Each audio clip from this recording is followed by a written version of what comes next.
আজকে অনেকগুলো ধামাকাদার খবর রয়েছে। আফগানিস্তানের কাবুলে তালেবান 29শে জানুয়ারি একটা বৈঠকের আয়োজন করে। তালেবান মান্যতা অর্জন করার জন্য কূটনৈতিক চ্যানেলগুলোর মাধ্যমে যোগাযোগে রয়েছে। যদিও এখনো অবধি শুধু চীনই তালেবানকে মান্যতা দিয়েছে। 29শে জানুয়ারির এই বৈঠকে কূটনৈতিক প্রতিনিধিদের ডাকা হয়, যেখানে অংশ নিতে 10টা দেশ পৌঁছে যায়, যার মধ্যে একটা দেশ ভারতও ছিল।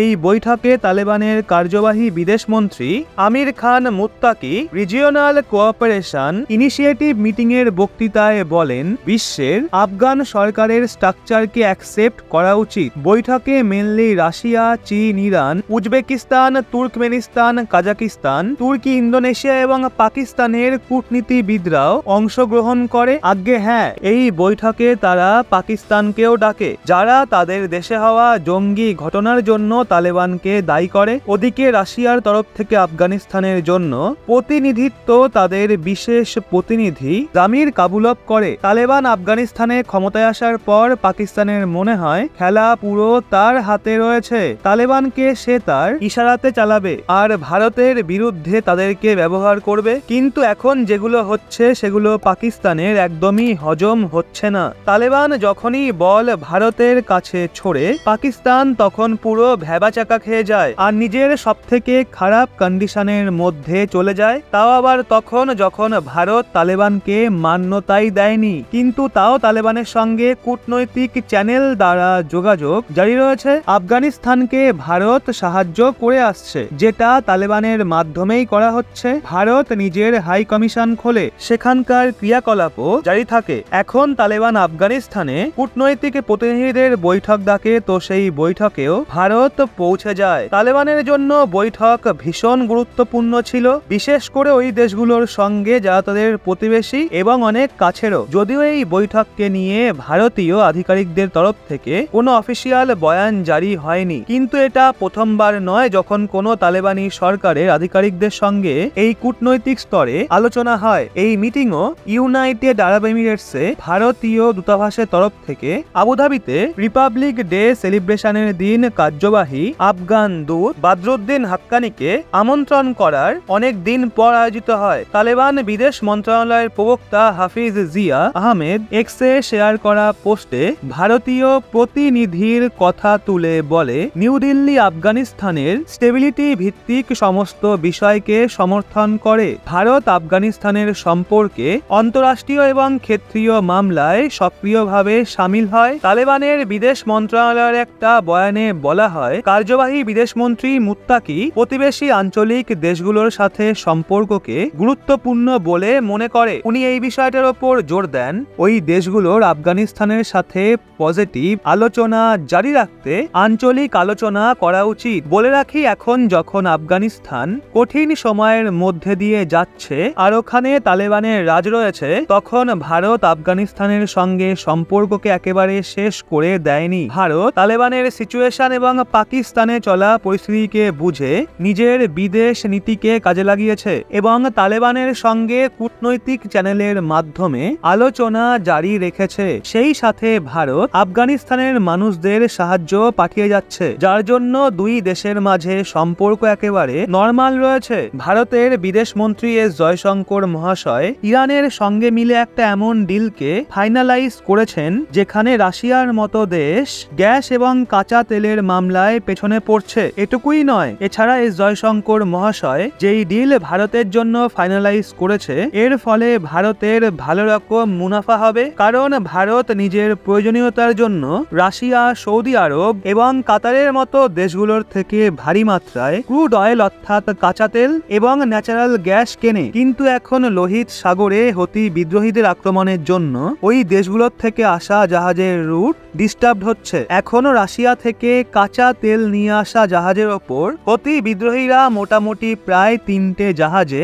হামলা করেছে। যদিও এই জাহাজে কারোর প্রাণ যায়নি, কিন্তু এর ফলে ট্রেড রুট ডিস্টার্ব হচ্ছে, যার জন্য কোনো জাহাজই রাশিয়া থেকে কাঁচা তেল আনতে প্রস্তুত নয়। কিন্তু এখন ভারতের বিদেশমন্ত্রী জয়শঙ্কর মহাশয়ের সমাধান খুঁজে বের করেছেন। আর যেই কাঁচা তেল আমরা রাশিয়া, কাতার এবং সৌদি আরবের মতো দেশগুলোর থেকে ইম্পোর্ট করছিলাম, এখন ওই কাঁচা তেলকে ইরান থেকে ইম্পোর্ট করা যাবে। এবং ভারতের বিদেশমন্ত্রী এই বিষয়ে এমন ছক কষেছেন যাতে ইরান ভারতকে রাশিয়ার অর্ধেক দামে কাঁচা তেল দেওয়ার জন্য রেডি থাকে। আর ইরান ভারতকে সস্তা দামে কাঁচা তেল কেন বিক্রি করছে সেই বিষয়ে বিস্তারিত বলবো। কিন্তু ভারতের বিদেশমন্ত্রী যেইভাবে মাথা খাটিয়েছেন তার জন্য ভিডিওটা অবশ্যই লাইক করুন। দেখুন, মোটামুটি প্রায় 1 মাস আগে থেকে হুতি বিদ্রোহীরা লোহিত সাগর থেকে পাস হওয়া সমস্ত জাহাজে হামলা করছে।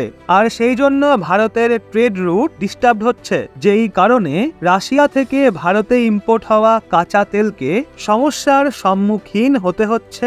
এই কিছু দিন আগে 15 জানুয়ারিতে ভারতের বিদেশমন্ত্রী এস জয়শঙ্কর মহাশয় ইরান যাত্রায় গেছিলেন। আর ওখানে ইরানের মুখ্য সচিবের সঙ্গে সাক্ষাৎ করেছিলেন এবং কিছু বিষয় নিয়েও আলোচনা করেছিলেন। তার পরবর্তী দিনই যখন এস জয়শঙ্কর মহাশয় ইরান থেকে ফেরেন, ইরান ওদিকে পাকিস্তানের ওপর মিসাইল অ্যাটাক করে বসে। পাকিস্তান একভাবে ভারত বিরোধী দেশ, সেক্ষেত্রে ভারত ইরানকেই সঙ্গ দেবে। আর এখন পাকিস্তান এবং ইরানের যুদ্ধ আরো বড়ভাবে লাগতে চলেছে, যার জন্য এই সময় ইরানের বেশি পয়সার প্রয়োজন। এখন যেহেতু ইরানের ইকোনমি কাঁচা তেলের এক্সপোর্টের ওপরই টিকে রয়েছে, এর জন্য এখন ইরান বেশি পরিমাণে কাঁচা তেল বিক্রি করতে চায়। কিন্তু সমস্যা এই বিষয়টা নিয়ে রয়েছে, বেশি পরিমাণে ইরানের থেকে তেল কেনার জন্য কোনো দেশই তৈরি নেই। আর সেখানেই ফায়দা এখন ভারতের হবে, কারণ একদিকে যেখানে রাশিয়ার থেকে ক্রুড অয়েল মানে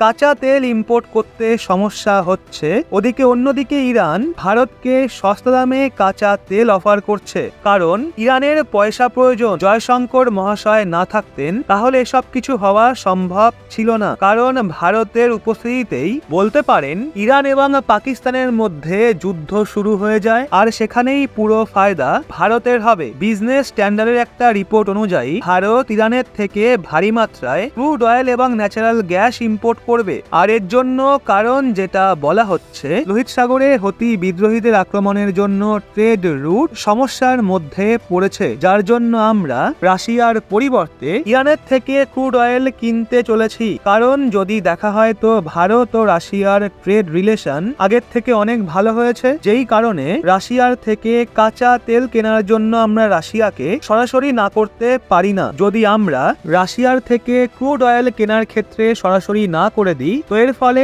ভারত ও রাশিয়ার ট্রেড রিলেশন খারাপ হতে পারে, যার ফলে ভারতেরও ভারী মাত্রায় লোকসান হতে পারে। কারণ বর্তমানে দেখা হলে ভারতের নামকরা বিখ্যাত কোম্পানিগুলো রাশিয়ায় এন্ট্রি নিয়েছে। এলএনটির মতো কোম্পানিও এই লিস্টে রয়েছে। গত বছরের ডেটা দেখলে এক বছরে ভারত রাশিয়ার থেকে $3.6 বিলিয়ন কাঁচা তেল ইম্পোর্ট করেছে। এছাড়াও ভারত থেকে রাশিয়াতে অনেক প্রোডাক্ট এক্সপোর্ট করা হয়, যার মধ্যে electronic component, vehicle, iron and steel, food product এবং কেমিক্যাল প্রোডাক্ট সামিল রয়েছে। আর এতেও সবচেয়ে বেশি ভেহিকেল রাশিয়াকে ভারত থেকে এক্সপোর্ট করা হয়। গাড়ির মূল্য অনেক বেশি হয়, সেই জন্য আমরা রাশিয়াকে ভেহিকেল এক্সপোর্ট করে প্রচুর পরিমাণে প্রফিট জেনারেট করতে পারি। আর রাশিয়া থেকে ভারতের ইম্পোর্ট দেখা হলে ভারত রাশিয়ার থেকে শুধুমাত্র ক্রুড অয়েল এবং ন্যাচারাল গ্যাস প্রচুর পরিমাণে সস্তায় ইম্পোর্ট করে। মানে সব মিলিয়ে দেখা হলে ভারত এবং রাশিয়ার রিলেশন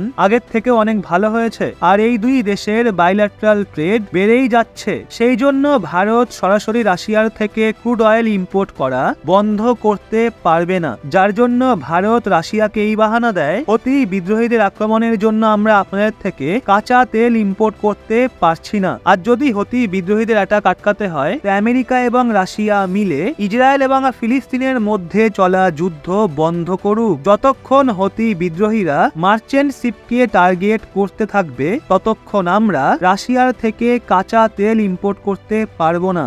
মানে ভালোভাবে দেখলেই বুঝবেন ভারতের বিদেশমন্ত্রীর মাথায় এর পেছনে কাজ করছে। এভাবেই বর্তমানে এখন ভারত রাশিয়ার পরিবর্তে ইরানের থেকে বিপুল পরিমাণে ক্রুড অয়েল এবং ন্যাচারাল গ্যাস কিনতে চলেছে। এক্ষেত্রে কামাল করা বিষয় হলো ইরান এবং পাকিস্তানের মধ্যে যুদ্ধ হওয়ার জন্য ইরান সস্তা দামে ভারতকে কাঁচা তেল দেওয়ার জন্য রাজি হয়েছে। আর একটা বড় কথা, ইরান এবং ভারতের মধ্যে দূরত্ব কম হওয়ার জন্য ট্রান্সপোর্টেশন কষ্ট কম পড়বে। আর ভারত এই সময় যেই সুযোগ পেয়েছে সেটা ভারত মোটেই ছাড়বে না। মানে যেইভাবে আমরা রাশিয়ার থেকে ভারী মাত্রায় সস্তা দামে কাঁচা তেল ইম্পোর্ট করেছিলাম, ওইভাবে এখন ভারত ইরানের কন্ডিশনের ফায়দা তুলে সস্তায় ভারী মাত্রায় তেল কিনতে চলেছে। আপনাদের বলে দিই, ভারতে বিশ্বের সবচেয়ে বড় অয়েল রিফাইনারি মজুত রয়েছে, যার জন্য আমরা অন্য দেশের থেকে কাঁচা তেল ইম্পোর্ট করে অন্যান্য দেশকে ডিজেল এবং পেট্রোল এক্সপোর্ট করি, যা থেকে ভারতের বিপুল পরিমাণে প্রফিট হয়। এছাড়া ভারতের কিছু কোম্পানি এমনও রয়েছে যারা কাতার এবং সৌদি আরবের মতো দেশে নিজের অয়েল রিফাইনারিকে সেট আপ করেছে, যেখান থেকে ভারতের ইকোনমিতে large amount of profit add হয়। যদিও এটা প্রথমবার হচ্ছে না যে ভারত ইরানের থেকে ক্রুড অয়েল কিনছে, বরং এর আগেও ভারত ইরানের থেকে ক্রুড অয়েল কিনেছে। কিন্তু ইরান যেই সস্তা দামে ভারতকে ক্রুড অয়েল অফার করছে, এত সস্তা দামে এর আগে ভারত কোনো দেশের থেকে ক্রুড অয়েল ইম্পোর্ট করেনি। আপাতত ভারত এবং ইরানের বাইল্যাট্রাল ট্রেডকে দেখা হলে ফাইন্যান্সিয়াল ইয়ার 2022-23 অনুযায়ী $2.3 বিলিয়ন আশেপাশে ছিল, যেখানে এই বছর 2024-এ এটা আগের থেকে অনেক গুণ বাড়তে চলেছে। বাকি আপনাদের কি মনে হয়, ভারত যেইভাবে রাশিয়ার পরিবর্তে ইরানের থেকে ভারী মাত্রায় কাঁচা তেল কিনছে, তাতে কি রাশিয়া সন্তুষ্ট থাকবে নাকি না? তো এই বিষয়ে আপনার সম্পূর্ণ ব্যক্তিগত মতামত কমেন্টে অবশ্যই জানান। ভিডিওটা ভালো লেগে থাকলে অবশ্যই আপনার বন্ধু বান্ধবদেরকেও শেয়ার করবেন। নতুন হয়ে থাকলে চ্যানেলটি সাবস্ক্রাইব করে পাশের বেল আইকনটি অল করে দেবেন।